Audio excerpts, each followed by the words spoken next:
Before we begin, I just wanted to say that I was part of Street Fighter 6's marketing campaign with Metro City Academy and their Lil Wayne showcase. Can you believe I was on a show with Lil Wayne? I can't either. This video is not an ad in any way. It is 100% a personal review of the full game of Street Fighter 6. So now we have that out of the way.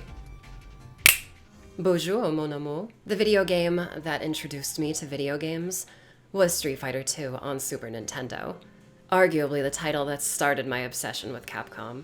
Cammy White being the very first character I would ever play as, left quite the lasting impression on me.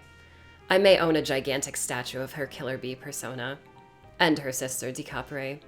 Don't ask me how much they cost. They cost thousands of dollars. Do not judge me. If you watched my Darkstalkers video, you'll know I'm not the best at fighting games, but I still love the genre. The characters, colors, stages, storylines, it all appeals to me on a level that it doesn't for other people.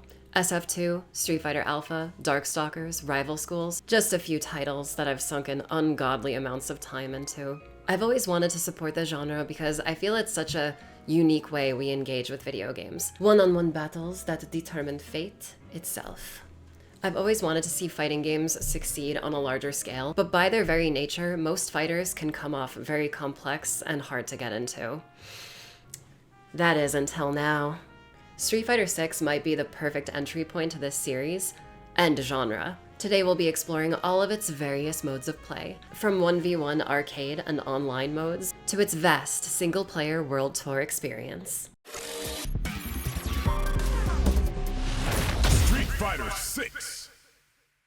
First up, SF6 has tons of single-player content. Customizable arcade mode, customizable extreme battle mode, tons of training mode options that lay out exactly how a character works and how to play them, a lot of art and music in the gallery, costumes and colors, and the massive World Tour mode that we'll talk about later. I'll be honest with you guys, I was getting a little emotional just looking at all of the amazingly redesigned characters on the select screen. Hearing the inspiring rap song about not giving up while seeing all of these icons I literally grew up with, finally looking a bit older and wearing different outfits was just so cool. Pair that with all the fresh-faced fighters under neon lighting in a back alley. It was like an immediate feeling of Street Fighter is new and also back. I got such a sentimental burst of energy seeing Zangief knock out infinite squats, Blanca hanging from the rafters having fun, Chun-Li waiting patiently, and Ryu looking somber. It was like meeting up with old friends I hadn't seen in a while. Then I kinda let Mano's idle animation play out for about 5 minutes uninterrupted. I don't know, just so captivating. Out of the 18 launch characters, 7 of them are brand new. Well, Luke actually made his debut in SF5, but we don't talk about that version of him. However, SF6 Luke, amazing. He looks awesome and plays awesome. All of these new characters are just so cool. From the massive Italian battle mom, Marisa, to the high-flying stylish Kimberly, stoic JP, and my new personal favorite, French supermodel judo master, Mano. I am absolutely obsessed with this character. There isn't any of that Cartoon Network goofiness like there was in SF4, and the utter claymation ugliness of SF5 is gone. Farewell, scary Ken. I will never miss you. Oh my god, he's back. Don't mistake what I'm saying though. The game isn't serious, it's just cool. Never fear, however, Unhinged Street Fighter comes back in World Tour mode. But as for the main fighting content, SF6 actually embraces the street in Street Fighter. And it's great seeing this gritty aesthetic reinstated after all these years. I think the SF3 era was the last time we got this type of vibe for Street Fighter. And yeah, it was sorely missed. I love the mix between stylized and realistic presentations with these stages and character redesigns, although Blanca's very human-monkey hybrid face did scare me half to death when I first saw him. Everyone else looks so sick. It's definitely the most realistic Street Fighter has ever looked, but it doesn't abandon style. I think the pre-fight walk-ins might go a little too hard. Difficult not to get hyped every time one of these plays. SF6 feels like an all-or-nothing type of game. Capcom clearly gets that SF5 wasn't a lot of people's cup of tea, so now they're just flying out of the gate swinging. SF6 is dripping with personality and style, and it does a lot to get you invested in the game quickly. Unlike Unlike SF5's very sterile everything, SF6 is what you'd expect from a next-gen Street Fighter. And here we are. Even the menus go hard.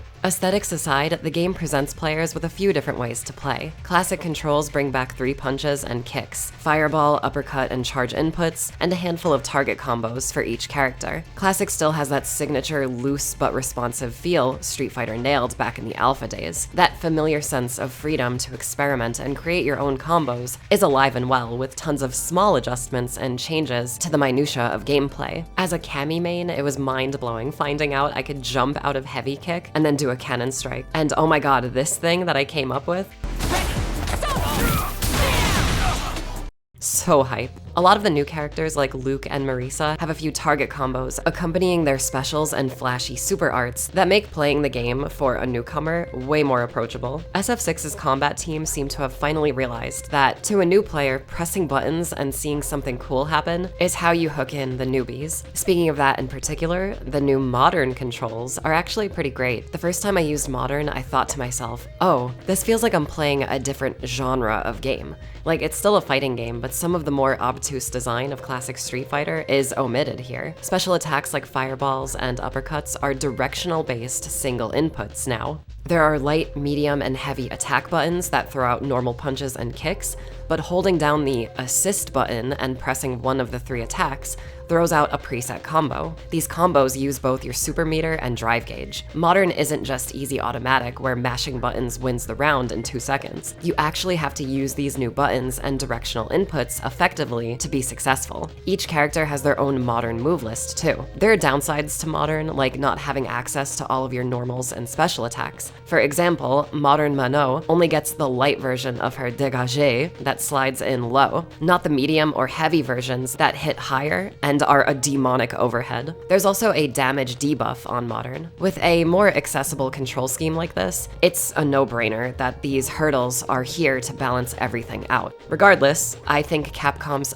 finally cracked the code in making an accessible control scheme for Street Fighter specifically. Think of it this way: if you're familiar with what a character is capable of, but can't wrap your head around a quarter circle or DP input, you don't have to worry about that anymore. Just go modern. You still have to play the game to win. Personally, the only 2 characters I know how to traditionally play are Cammy and Ryu. Every other playstyle never really appealed to me growing up. I know how to do 360 and charge inputs, but I don't like doing them, you know? I found that with modern controls, I was able to just jump into any character archetype and get the gist of their moveset based on the controller layout that I had learned with another character, while also having a lot of fun. I'll still have my 20 years of Cammy experience to use in classic mode, but I found a great amount of joy with modern controls as well. Like, when I first saw Mano, I fell in love with her design, but when I heard she was like a weird close-range hybrid grappler, I was admittedly put off, until I played her in modern controls and completely understood how to play a grappler all of a sudden. And you know what? Now I get Zangief. Now I get Guile, all thanks to this new control system. Like I said before, these modern inputs just feel like you're playing any other action game, just in side view.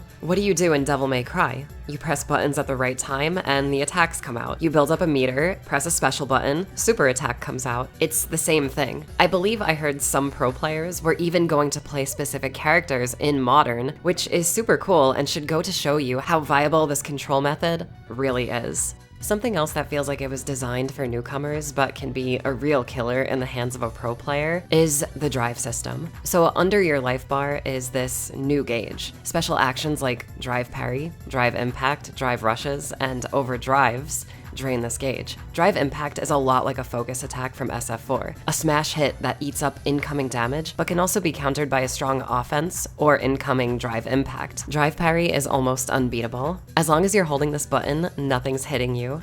Unless it's a throw. They literally put Royal Guard in Street Fighter, can you believe it? Overdrives are exactly like EX special moves from previous Street Fighter games. You use a portion of the gauge to enhance a special move, dealing increased damage or hitting multiple times. All of these abilities are extremely powerful, but if you run out of gauge, your character's left burnt out, unable to use any of those skills, opening you up to chip damage. It took me so much getting used to the drive system at first. Honestly, I kinda hated it the first few matches I played. I kept burning out because I was basically playing by old Street Fighter rules. using this gauge for my EX specials and not much else. When I started playing arcade on the harder difficulties and the game was kicking my ass, I learned the hard way that, yeah, these new skills are pretty great. Using drive impacts and reversals to get out of corners and parrying fireballs consistently made me feel godly. I just love how user-friendly it is, while also keeping a bit of that challenge with managing a brand new resource in the middle of combat. It's another inviting mechanic that feels like a panic button at first, but then becomes an essential tool that you'll be using carefully in higher level play. I'm sure some pro players are gonna find some insane ways to use drive in tournament settings, but for a casual like me and many of you out there, it's hella cool reversing and parrying crazy damage. For me, the standout feature of SF6 is World Tour mode. This giant, story-driven, open-world adventure game mode had me hooked from start to finish. I'm talking 50 hours of gameplay hooked. The game starts with you creating your character. This is the avatar that transfers to online battle hubs. And yes, you can make this character a complete nightmare creature and see them goofing around in cutscenes. The game starts with you training at Luke's gym in Metro City. And as you explore the city and the outside world, you'll be meeting up with more iconic characters to learn their fighting styles. Training under an icon will slowly unlock their special moves and supers, but you gain access to all their normals right away. You can actually mix and match special and super moves, creating a sort of Frankenstein moveset. I loved throwing out fireballs and then cannon spiking into a double lariat and finishing off with a Shin Shoryuken. It is absolute chaos. There are 2 world maps, Metro City and Neyshal, where you'll be fighting a lot of people. The Street Fighter universe is one where 98% of the human population know a martial art. You can challenge random people to mutual combat or take down thugs and gangsters who are out for blood. Metro City is a crime-ridden place with factions like the Mad Gear Gang hunting down anyone who doesn't align with them. Your character has RPG levels and stats, and as you fight, you gain skill points for ability trees. Reach a high enough level and most thugs won't even attack you because of your street cred. It's really funny walking into Mad Gear territory and seeing these guys and gals literally quaking in their boots. Aside from fighting, there are a bunch of different stores you can shop at to buy clothes that alter your stats and foods that either heal or buff you. Customization is pretty deep,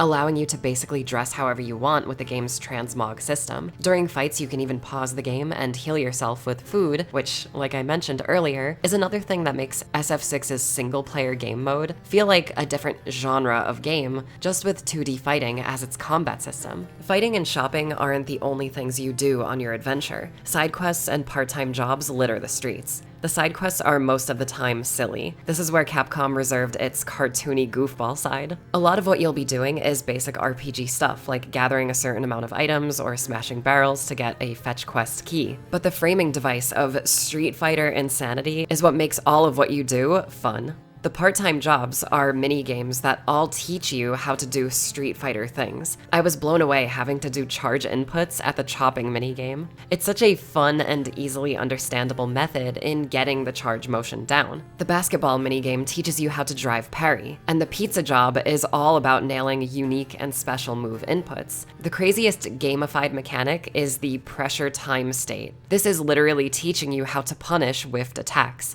Your opponent is highlighted when this happens, showing you how long you have to react to their attack. I was really impressed with how well thought out all of this was. Like I keep saying, it's cool seeing these complicated mechanics recontextualized in an easy to understand method through another genre of video game just within Street Fighter. You're on a big adventure learning how to fight. Okay, now take all of what you've learned online. Capcom's dedication to getting people into Street Fighter through this extra game mode is kind of inspiring. As I played through World Tour, I kept going back and forth with what the game reminded me of. At first, it was kind of giving me Mega Man Legends vibes, running through its colorful Capcom world. As I would fight more opponents, going from over-the-shoulder view into a fighting game, I got Shenmue vibes. However, doing goofy, unhinged side quests made me feel like I was playing a Yakuza title.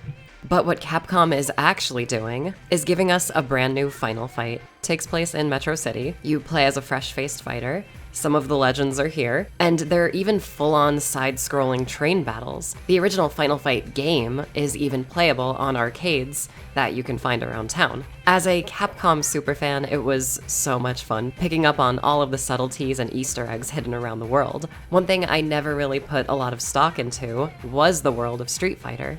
Like, what's happening around these fights? In World Tour, we get to see how everyone lives in this crazy universe. I never expected to have as much fun as I did exploring a fake New York City, my hometown by the way, as myself battling random businessmen and gang members. It's kind of like a childhood dream come true if I'm being honest. Just kidding. The main characters of Street Fighter are like celebrities in this world. Ryu and Ken having fans is something that would probably happen after all of the stuff they've been through over the years. I loved seeing all of the main character cosplays as well. Getting to hang out with some of my favorite characters now a bit older, passing down their knowledge of fighting to my character, gave me even more of those emotional feelings. When you train under an iconic character, you can even give them gifts and also get text messages from them. And let me tell you, you have not lived until you see Ryu try to figure out a phone. Something I had theorized about after watching the first few trailers for Street Fighter 6 was it felt like Street Fighter was finally progressing its story and characters. After playing a lot of this game, it brings me great joy to say that we are in fact moving past the SF2 era. For so long, everyone looked the same. Bison was wrecking havoc every other Friday night, and the stories of these characters were nothing short of an afterthought. This is a Street Fighter that's past Bison and old school Shadaloo. The main characters have even moved on with their lives. Some have made amazing progress that I won't spoil, but I'll just say I really loved Cammy's story. This story does center on your creative character and rival, Bosch. A few original characters like Chun-Li's apprentice, Li Fen, show up and act as the main players in this narrative. I was surprised to seeing the classic characters, and even a lot of the new ones, not really play a prominent role in the main questline. While I really loved exploring the two giant open worlds, I was a little disappointed seeing the rest of the countries just being side view stages. Like, why does Cammy just always hang out in this same spot? Why is one of the most famous people in this world, Mano, just out on this street? Like, I get she's filming a movie or whatever, but why isn't she backstage in her trailer? It makes sense for guys like Ryu to be chilling at Genbu Temple all day, but even Luke doesn't really get a lot of screen time in the main quest either. He just kind of hangs out at his gym all day. Don't get me wrong, I do like how the main story is our story, but sometimes it can feel a little weird just seeing these iconic characters remain on the sidelines. I would have loved to see Luke interfere with more of the main story content, like a guardian angel type character, like he does at the very beginning. A lot of the interesting characterization comes from deepening your bond with your masters and in their individual arcade stories. Playing World Tour and all of the arcade modes is what you'll have to do to get a complete picture of what's going on. Even if it feels like certain narrative points may feel disconnected to an extent, I think it's still fun piecing everything together, getting a little bit of characterization while playing as them in arcade mode, and then getting a significant info dump when you befriend them in World Tour. For as great as it is getting to know all of these legends, it is undeniable that something feels like it's missing from this story, and that's a major conflict that happens between a few of the main characters. This event is mentioned a lot throughout the game, but not really shown. Like, the main reason why Ken becomes a normie construction worker isn't completely explored inside of the game that is called Street Fighter 6. Instead, it's relegated to a prequel comic series that is really cool, but I would have loved to see all of that comic stuff visually represented in this game. It's all a little piecemeal. Like, don't tell me something groundbreaking happened right before I got here. Let me play that. It feels kind of like a missed opportunity to actually see and experience Ken's downfall, the new villain's rise, and Luke's proper introduction to this world. I know many of you probably don't care about this at all, because story in a fighting game, whatever, but it was something that stood out to me despite how much I enjoyed piecing all of the individual stories together. Slight story gripes aside, World Tour is something I didn't expect to like as much as I did. It's chock full of charm and is just cool getting to explore the world of Street Fighter as this Capcom-ass Capcom modern day RPG beat 'em up. The final thing we'll talk about is online. The new Battle Hub is pretty impressive. If you've played any of the betas or demo, you'll have experienced this place in one way or another. Your created avatar lives here when not in World Tour mode. You get to hang out with a lot of other players, doing very normal character matches and the more ridiculous avatar battles, which again are chaos. I can't wait to see people's nightmare creatures fighting against each other with busted mishmash movesets and designs. I didn't get a whole lot of online matches recorded, but I never really dropped connection or games ever in all of my time playing online. Obviously, in this review period, the battle hubs were pretty dead, but as we've all seen from the the beta hubs, they were pretty packed. It's a lot of fun just chilling with other people, chatting, making clubs, playing Puzzle Fighter and Final Fight together, and oh yeah, this game. Overall, this is the most content-rich Street Fighter we've ever gotten. Every part of this game feels like it was made with a do-or-die mindset. Everyone's seen what's come from the past with this series, so why not give it your all this time? And that's exactly what Capcom's done here. Fighting games aren't for everyone, but SF6 strives to change that, with one of the most approachable control schemes I've ever seen in a AAA fighting game. Tons of content for off and online play, an extremely powerful aesthetic that calls back to the past while also looking forward, a roster consisting of creative, cool characters that innovate on their specific playstyles, and one hell of a single-player story mode that's not only fun, but a wonderful fighting game teaching tool. I'd say you're looking at a package that is very worth its asking price. It's been a long time since I was this invested in a fighting game, let alone a Street Fighter game, and I'm so happy to finally get to say Street Fighter 6 is actually amazing.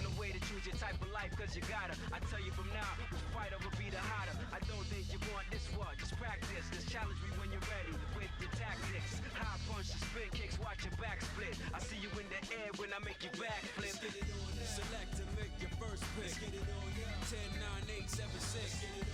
Choose and pick the best one. 5, 4, 3, 2, 1. Select to make your first pick. 10, 9, 8, 7, 6.